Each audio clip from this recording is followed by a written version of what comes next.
church, on the church specifically. Yes. When the gospel started, Apostle Paul and other people, they were persecuted. I think this can be seen as modern day persecution. True. Those days they will kill you, they will Throw you to the force you lions. force you to renounce your faith in Christ Jesus.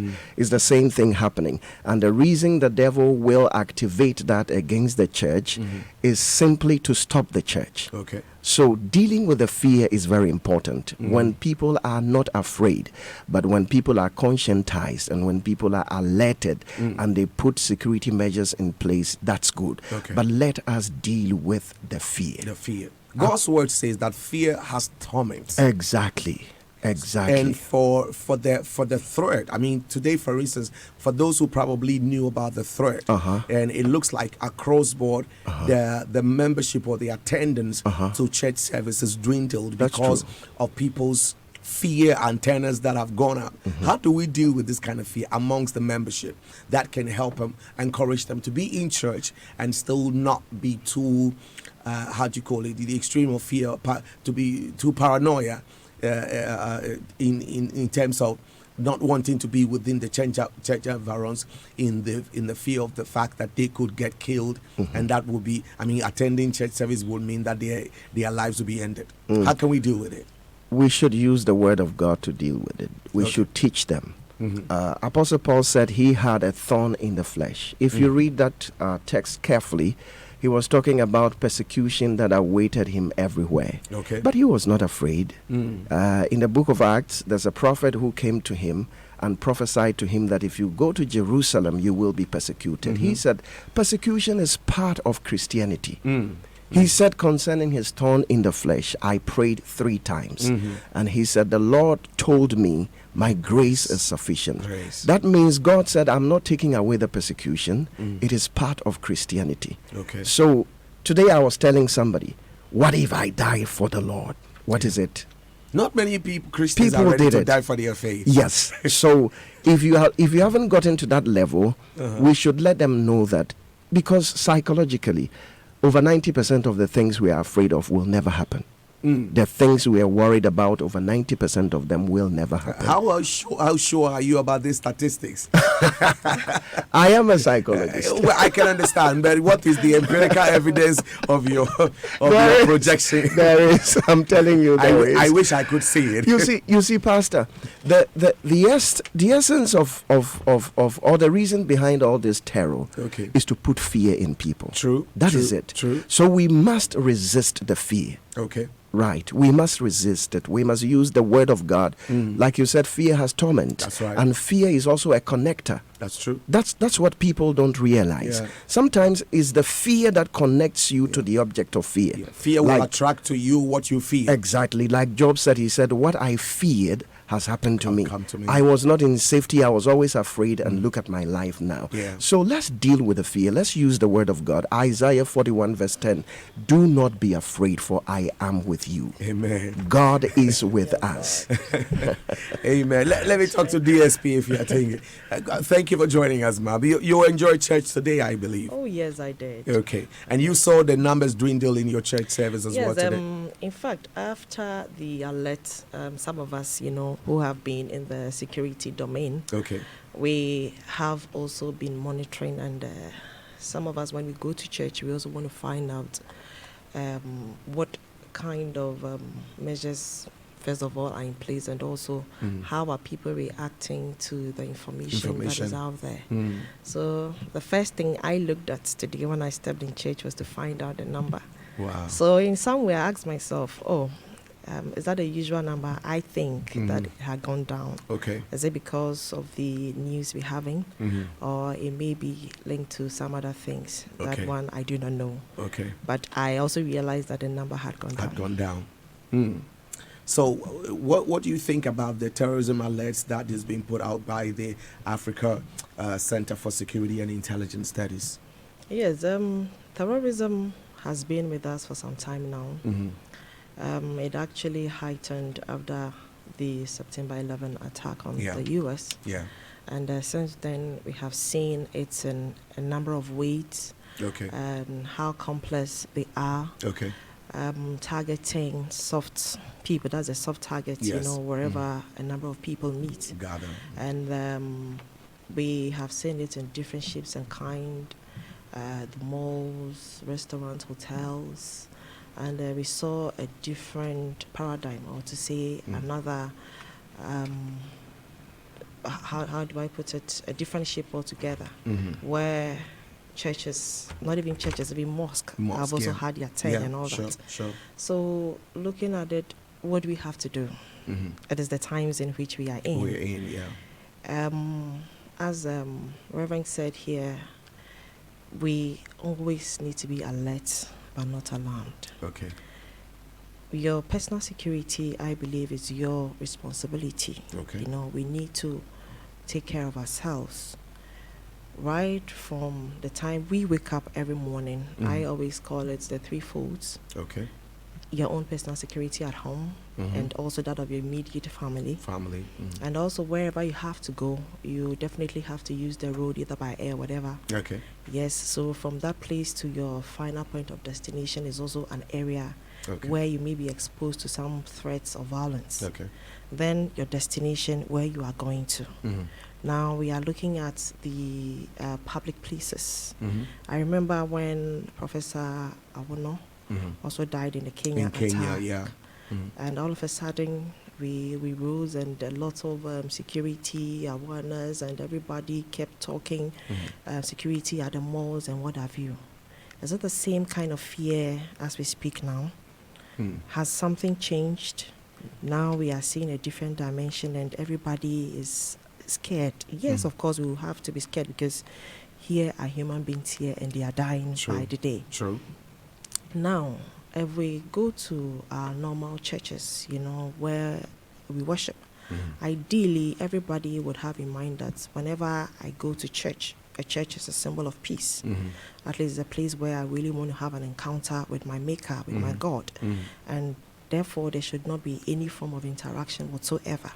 So if I now go to church and there's so much fear in me for reasons that I may, in one way or the other, lose your life, or lose could my be maimed, life in this way. In fact, it's scary, you know, to say the least.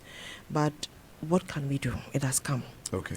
It is up to us to manage the times in which we are in. Okay. Because I don't think, from the way things are going, it will leave us now. We have to live with it. Okay. So how do we live with it? One, I believe that we have to know what it is about. Okay. When we talk about terrorism, what it is, what new thing must we know? Okay. If the attacks are now directed to the churches or places of worship, what do we need to know? Okay. We have to look at the security of these areas, and the security of these areas would also require much from we, the congregation. Okay. Personal security, as I said. So everybody must be on the lookout. Everybody must be on the lookout. Now, if we go to any church, since the incidents, or since we started hearing, we heard about the Easter attack in Sri Lanka. In Sri Lanka, yeah. We have heard our neighboring Burkina Faso and the rest. There are others, and to a number of them that we can still, you know, make reference to. Okay. And if we talk about them, after all these, how many of us have even done some risk assessments of our church facilities? Okay. We need to be informed about what is happening, so we can take the necessary steps, either to reduce the impact or even to prevent it. Okay. And if we have to do so, much will also rely on us. Okay. This is a church where we all meet and worship. And as much as possible, the leaders of the church would always have to put measures in place to reduce or prevent it, or even if something even happens, the impact must be reduced. When I go there, I should feel safe, that I am at a safe place, and not leave anything to chance and think that, oh yes, God is with us. Yes, it is there. When we read in Nehemiah, we saw how when we were building the wall, some were watching, others were still doing the work. We're doing the work, and others were still even having weapon in their hands and what have you.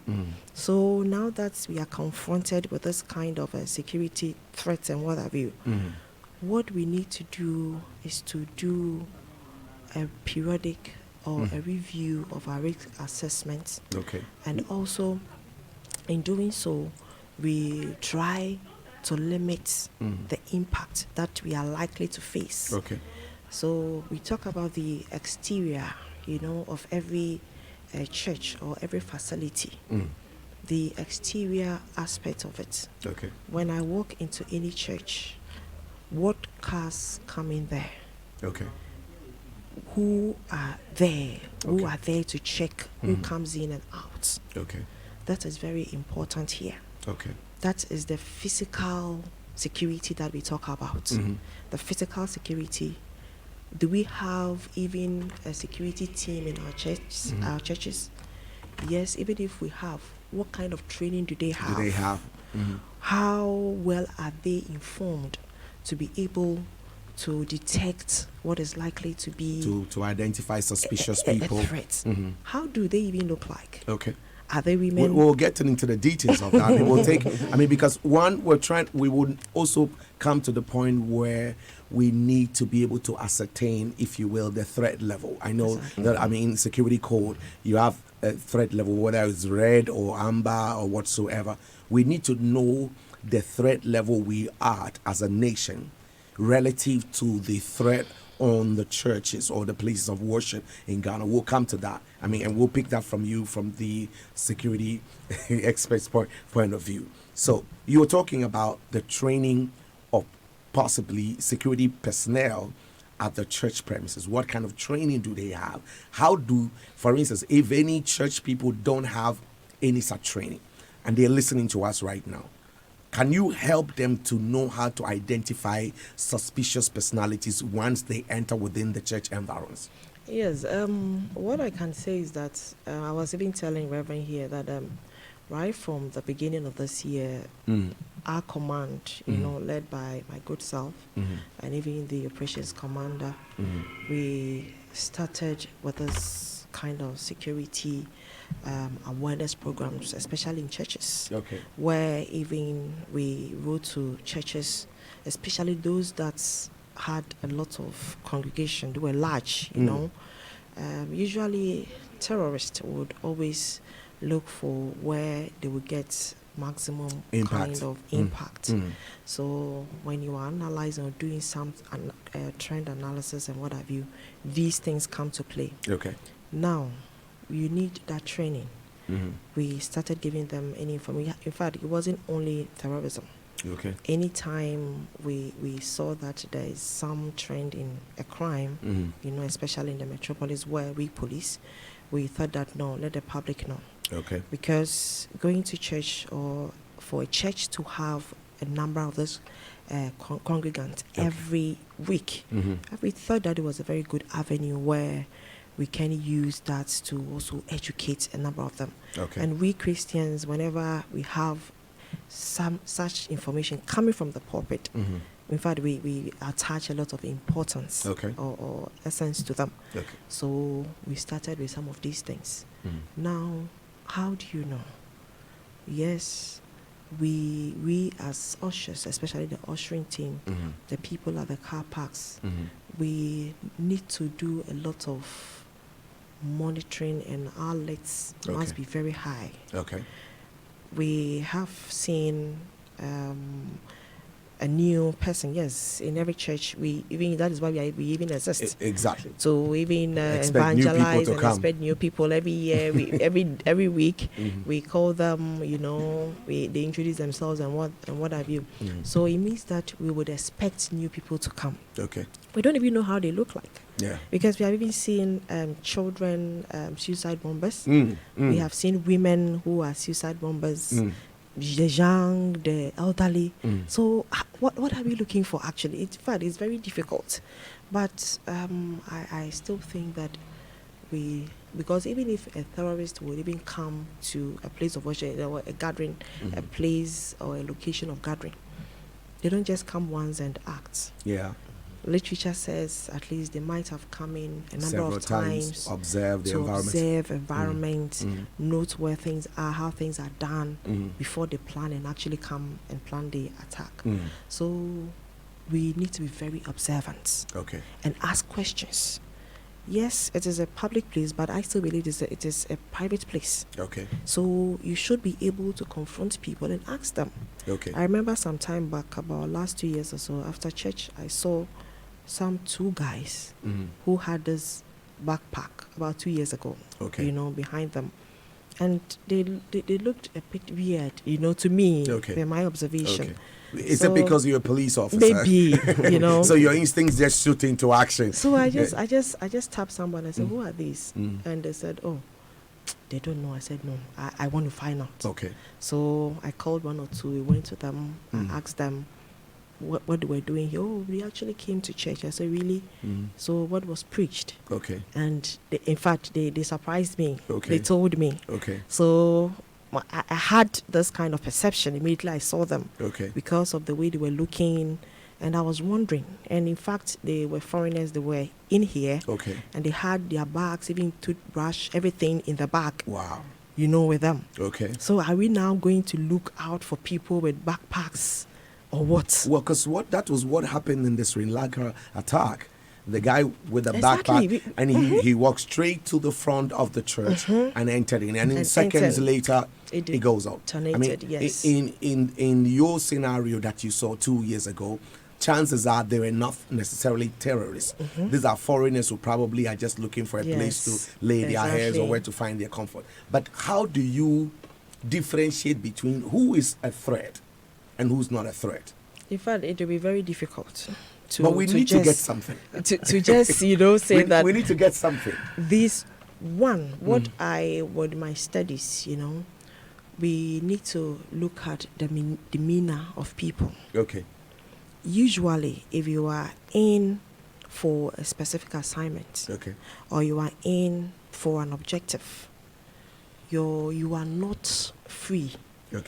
Your actions are usually different from the general actions of the congregants. So the people, the terrorists could be a bit agitated in their mannerisms once they get in there. And the way they even walk in. But some of them can really mask it. Yes, these are some these of the things that some have of them come. Can mask those agitation. They can be so calm, so cool. So cool. Yes. So we really need to ask questions. That is what I believe. And as we are saying, do they even have that information? So when the people come, they can even be women. Yeah. It could be anybody. It could be anybody. So what are we even looking for?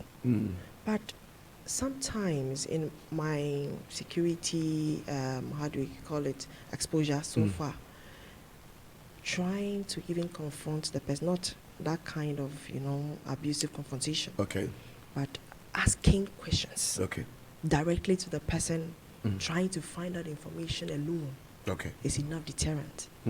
It tells the person that yes, somebody has seen me and somebody is watching. They don't know who they are going to pass that information to. So these things are very important. If our instincts tells us that this person may not be at the right place at the right time, just ask. Because that is why you are placed there. Like I said 2 years ago, I did. Because in fact I wasn't comfortable. And although service was over, I still wanted to know why they were there. Because it could possible probably am I there to break in cars and whatnot. When even the cars come, when they park, are there any kind of checks? Because there can still be even explosive in vehicles and all that. So what are we doing? So I believe that we still have to go into it so that we all be alert, on high alert. If maybe to come to a time where we need explosive detectors, even at the entrance of church, to detect some of these things. And if we have to do it, we need to do it. Yeah, I mean, in some countries around the world, I mean, even in our neighboring country, Nigeria, they have ETDs at the church entrances. Yes. They have X-ray screening equipment as you enter the church. You pass your bags through and stuff like that, so are able to trace IEDs, improvised explosive devices and stuff like that. Even in Nigeria, before I even the CCTVs that we even have, do we even have them? Most churches, I don't have them. They don't even have them. You recommend those? Of course, it's also very important. Okay. And even if we have the CCTVs, are they just for installation? They must be actively monitored. They must be actively monitored. Okay. What is the point in having CCTV cameras and nobody is monitoring? How are we able to tell what is happening? You know, they are closed circuit television cameras. Okay. So there should be people there who are monitoring. This is where we need a lot of people to come together. You know, because it's a church, it's a family. Okay. So in as much as we want to worship, we want to create a safe environment for people to be able to worship. Okay. So when the CCTVs are there, who monitors them? Even after that, do we even go and even find out what had happened, even the previous days, and what have you? Review them. Okay. You know, the lightning systems and all that. So you realize that our security sometimes is so porous because we don't care. Well, and that is what is worrying. I suspect that could be that we have not had any real threat or incidents in Ghana, unlike Nigeria. You know, previously, even Kenya. Previously in Nigeria, for instance, because of Boko Haram, we had several churches that were attacked with explosives. We also do not need to wait till that happens. Until okay. When they are happening, it's enough lessons for us. Okay. Somebody gave me a question for you. I'll ask you that, but that is after I talk to Bishop Fred in a moment. He says, "Good evening, Osofo. Are we sure this our counter-terrorism squad of the Ghana police are ready for the task ahead? Just yesterday, an ordinary musician beat them to it from Seneca Spinches." That's throwing something in for you guys, but I'll leave you to answer that in a minute. So, Bishop Fred, let me ask you: what security measures has your church employed to deal with possible attack? I mean, because like I said, you are in the public of the public, church service in the center of the mall as well, and that kind of stuff. What measures have you put in place? I think that DSP will agree with me that it should be a bit private.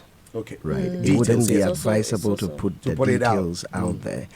But the mall has good security. Okay. I know there's a police post there.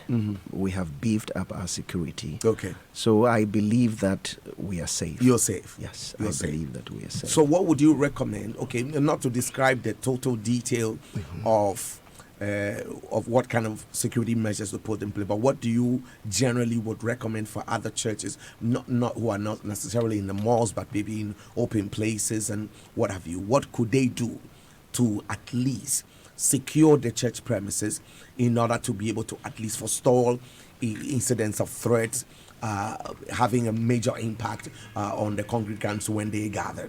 Okay, from a pastor's point of view, I can talk without mentioning prayer. Okay. Jesus said, "Watch and pray." Okay. Watch and pray. Okay. The prayer element is very important. True. I think that the church should lift up prayer. We should lift up prayer against wickedness. We should lift up prayer against the spirit. Okay. And then after that, we should also watch. Okay. DSP talked about training. It's very important because we already have the people. We already have the people. Like in our church, we have a lot of ushers, we have a lot of protocol officers, we have a lot of security people. Okay. So it is just about looking for experts to come and train them and then giving them the required equipment. Okay. Churches, especially churches in Ghana, we have a lot of faith. But faith is active. Okay. Faith does something. It requires action. Let us not just stay at the level of prayer and trusting the Lord. Peter had a knife on him when they came to arrest Jesus. And I like that, man. And I believe that Jesus knew he had a knife. He did, yes. Because he told them, "I'm sending you as sheep among wolves, so arm yourselves." You need your life to propagate the gospel. You need to live long to make impact. That's right. So prepare. No matter how expensive it will be, I encourage other churches, let us invest in security. Okay. When whatever you do, and also just make sure that whatever you do is in the right way. Like if you secure guns, you should make sure they are licensed and the people who are using it are trained. Yes, so that we do things in the proper ways. Yeah. Interesting. DSP, would you recommend churches getting guns to secure the premises besides the, if you will, the ETD, what you call it, gadgets at the entrances? Yes, weapons are licensed and given to individuals. Okay. And if you want to acquire a weapon, there are processes where you need to go through to be able to do so. But not necessarily. How will it feel? Everybody comes to church holding weapons. No, not necessarily everybody coming to church. No. That is the security personnel who are securing the premises. Maybe it will come to a time when we need to review some of these things to be able to look into these dimensions or these areas. But the security that we have in our churches and the protocols that we have can be very effective if we want them to. And apart from they themselves, we can also liaise with the local policing or the law enforcement agencies. Do we have enough men? That's the question. Because we know the Ghana police ratio to the population is not very... We may not be able. We may not be able in times when we don't have enough men to be able to handle the situation. We are able to devise strategies and mechanisms to be able to handle them. We may have mobile, we usually have a cluster. We group them that this is the area. So this team is for this area. And so you know that these are your beats, your point from point 1 to point B. So when we have this close working relationship with the law enforcement agency, and we have people who are security trained and inclined and have enough information to be able to detect or even realize what is happening. And with that of the backup of the law enforcement agency, I think we should be good to go. But we ourselves, as I was saying, we need to place a number of, it has to be our priority. Security need to be our priority. Yes. We are talking about, I was talking about the physical security within the churches, apart from the CCTV and the technological devices I spoke about. Even in the churches, the presence of the security details that we have, after we may even have some uniform, or they can have an attire, a common attire that everybody who comes to the church knows that this is a security person. So that in case I send something, at least it will be very easy for me to contact any of them. And this is also not to say that all of them should be in that attire. We can also have people who are also ununiformed, who are also not in that same. And these are all parts of the security arrangements that will be put in place. A very critical area is that of the children's department. Because we always concentrate on the adults and leave that of the children. Interesting. If I am going to the children's department, what kind of impediments do I have on my way? Do I just go walk in there and that is it? So when we are talking about the adult security or the security in the main congregation hall, let us also divide the same thing from the Sunday schools, because it's very important. At least you can walk into any Sunday school and just pick a child and that is it. Who is there watching what? And kids are so vulnerable. So, and even if the attack or the objective is on the children, it's more disastrous. So let us consider this area also. And even also in the church, we may have places where the same security details can have a place to sit, where they can have a wider view of they can conduct surveillance of all the entire areas without even anybody seeing them. And even if something happens, do they even have numbers to call? Let's do this right now. People will not even know who to even call. We'll find out. We'll find out from some of the church members. I know they're listening to us right now.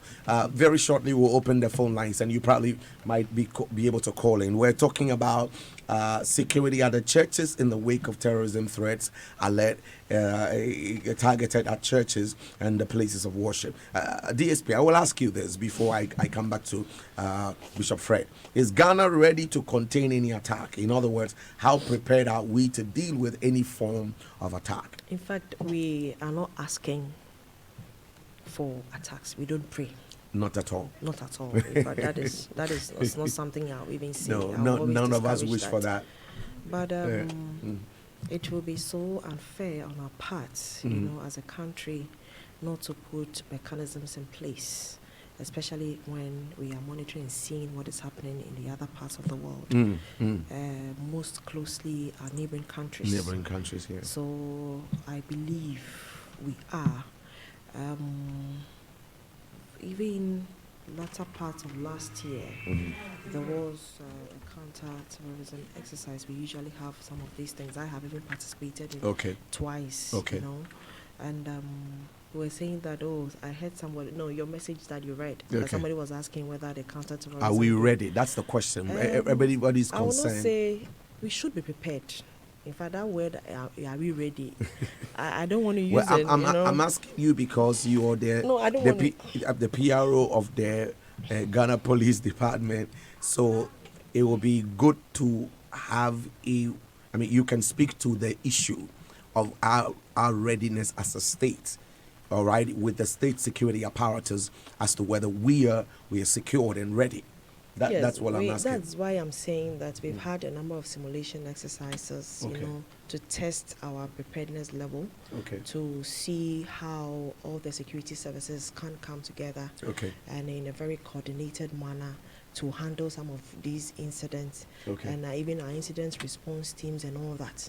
These are things that we have done in the past to test our preparedness level, just in case we are confronted by this unfortunate threat.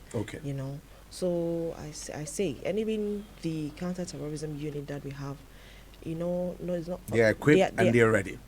They are equipped. I know. Equipped. And even but they are not kind ready. Of training.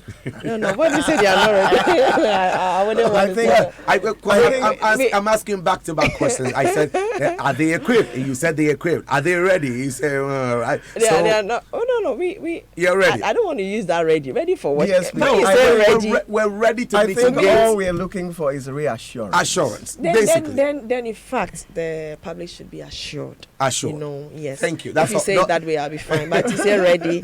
You know, there's are they ready to mitigate any go threat? Then it means that, you know, get ready and go. No, for that one.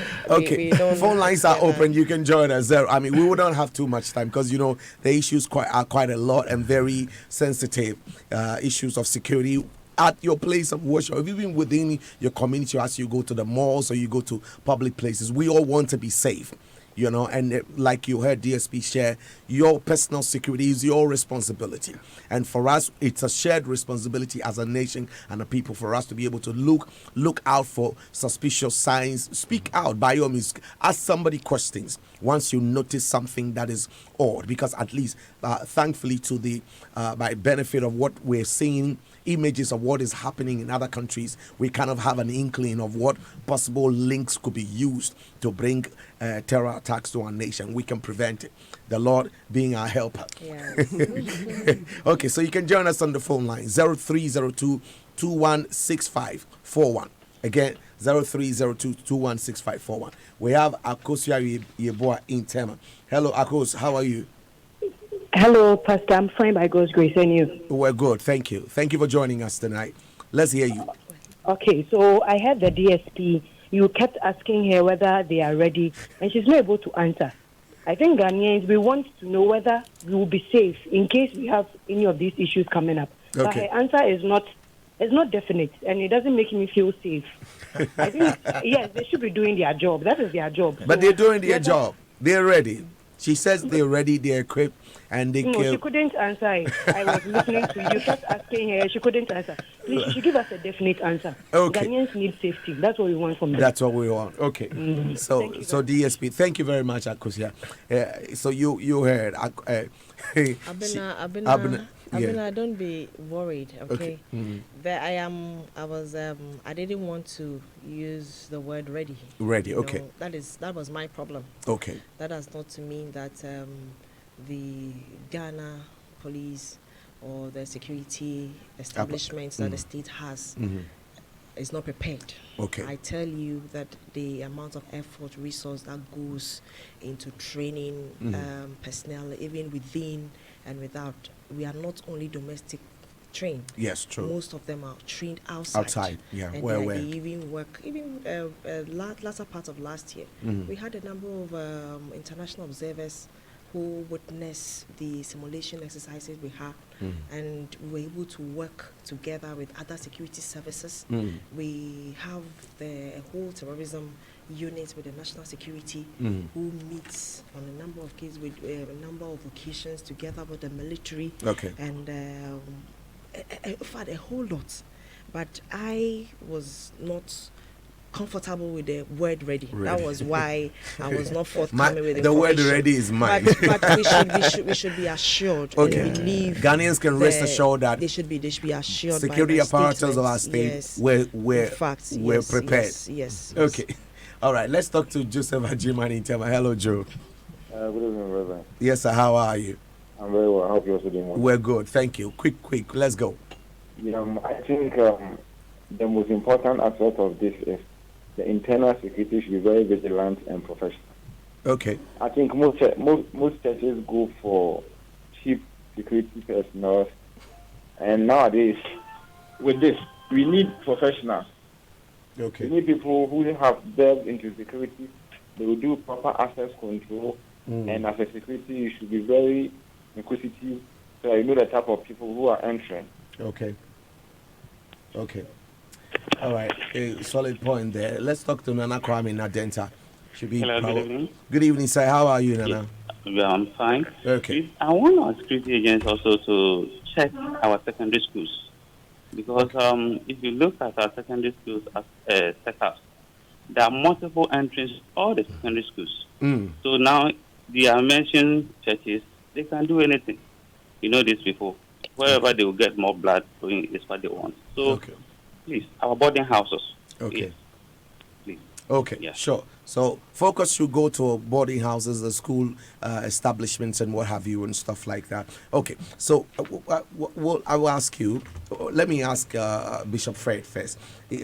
Can we talk about your campaign with the churches in terms of what security strategies we can put in place? Yes, we keep talking. We keep conscientizing them. We keep alerting them. Okay. Like she said, personal security is very important. If you don't take care of yourself, nobody will take care of you. The Ghana police comes to supplement what is already on ground. So we keep conscientizing the people. Okay. Not only in church, like somebody just called and said our schools. Yes, indeed. Not just our secondary schools. Schools, yeah. Because what I'm thinking is, these guys can't even be honest with their targets. They can even say we're coming to the churches, and then they just go elsewhere. Yeah, because it could be a decoy. Some of the things that you're doing, because Boko Haram was doing churches. Next thing they entered a girls' school and abducted young females and went to put them in some forest and all of the kind of stories that we know. So we need to be on the lookout on a general scope of everywhere people are gathered or congregated for whatever reason. Okay. Exactly. DSP. Yes. I think that is it. Okay. As we have said, it is not only about churches. Fighting the threats of terrorism or violence. Is associated with so much complexity. Okay. And it's so sophisticated and very inexpensive for them to do, with the greater objective or aim of hitting at a greater impact on a number of people. So wherever people aggregate, wherever people are gathering, there's a likelihood. Not only there, our beaches and everywhere true. that people are likely to gather. So it is still very important that we watch everywhere to talk for people to know. We are not saying be alarmed. All that we need from you is for you to be informed. so that at least you be able to have some indicators when you see anything that is likely to pose threat to you or people around you. So that is what we are saying. At least people should have the basic knowledge of what things are, what they are likely to be, so that we'll all be, we'll raise that awareness and be able to confront to feel secure the kind of problems that they come with. Okay, thank you very much. Your last comment, Bishop. You have 3 seconds. 3 seconds. I will call on the Muslim community to play a role. Okay. The reason I say this is simple. Most of these people, they have a religious affiliation, whether they have interpreted their book wrongly or not. Sometimes when they are going to do this, there's a portion of the book they will recite. In the process, they will say Allahu Akbar. They believe that when you do that, you become a martyr. When you go to heaven, you have virgins to marry. So the Muslim community will have a role to play. If they come to Ghana, they will hide in the Muslim community, so they will not be identified. So the clerics should teach, should let them understand if really they say it's a wrong interpretation of that portion of the book, they should teach them and let them know that it is wrong. And they should help us to be safe, because in Ghana we live with them in a lot of peace and harmony. Yes. So they should play a role. And we shouldn't be afraid. Okay, and that's Bishop Dr. Fred Korankye Mensah, and of course, as well, DSP Efia Tenges, the Accra Regional Police PRO. Thank you and God bless you for joining us tonight and sharing those insights for us to keep Ghana safe and secure. Amen. God bless you. Thank you. God bless Thank you for having us. Thank you.